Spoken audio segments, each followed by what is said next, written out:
the Navy SEALs are back in the good news. Like, this is good, right? Like, we have a good story involving the Navy SEALs for the first time in a while. Hooray! They did it. All right, good job. So early in the morning on Saturday, U.S. military forces rescued an American hostage helped by a group of men and that were armed in northern Nigeria, the Pentagon announced. No U.S. military personnel were injured during the raid. Following the Pentagon announcement, President Trump tweeted that it was a big win for our very elite U.S. Special Forces. Multiple news sources identified the hostage as 27-year-old Philip Walton, an American living in Masalala, right? Masalada. Masalada. A small rural village in Niger near the Nigerian border, who was abducted by a group of 6 men.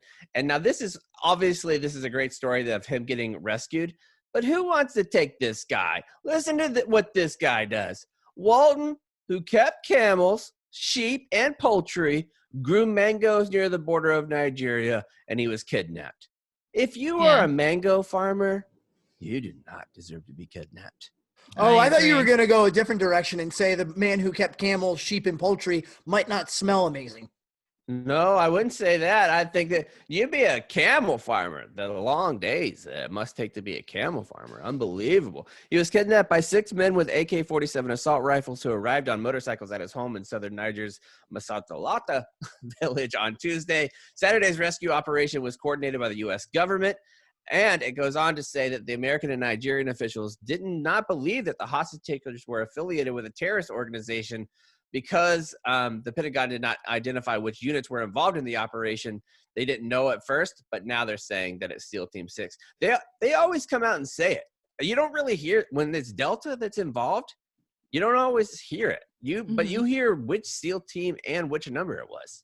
Yeah. I don't know. I guess maybe leave it to the Army to be more professional about this sort of thing. I guess so. The SEALs killed all but one of 7 captors, and this is a badass line. It is. They were all dead before they knew what happened. That's great. Let that be a lesson to the rest of yous out there who want to be meddling. That's fucking badass. That's fucking super badass. I know. Like, those are the type of things where we give SEALs a hard time because a lot of them are in the news for some bad shit lately and writing books and doing all kinds of stuff. But 99.9%.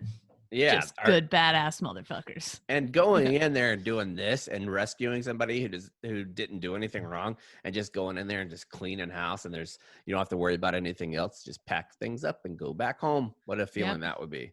Yep. Especially when you find out that the 7 guys who took the guy aren't even like terrorist related. It's like, oh, you poor stupid men. You untrained idiots. You have no idea who's coming for you right now. They thought they thought they were just having a fun time. Maybe we'll just capture this dude, steal some of his camels. Yeah, but that was a mistake. Captured the wrong guy. Hey. Good to see. Hopefully there's no book written about this, though. I'm really there hoping definitely will be. I don't know if it lasted long enough. I don't know if it had enough notoriety. But then again, you talk about killing 7 of 8 people. People read about that. I'm not saying the story's not worthy of a book. I just need the SEALs to go back to what they used to be, where they just did their job and that was the end of it. And maybe we'll hear about the story 20 years later, but maybe be a little quieter. Yeah. I feel like you got to hear about this story, though. Because, I mean, if you're a terrorist or a bad guy and you're like, hey, I'm going to go kidnap this dude. Fair point. But those 6 guys got whacked before they even knew it was coming. That's pretty good PR. Yeah, that's good. I mean, it's also a good angle. Good for recruiting, too, if you're Navy SEALs, that you can go in and actually kill some bad guys every now and then. All right, let's move on to round number 4.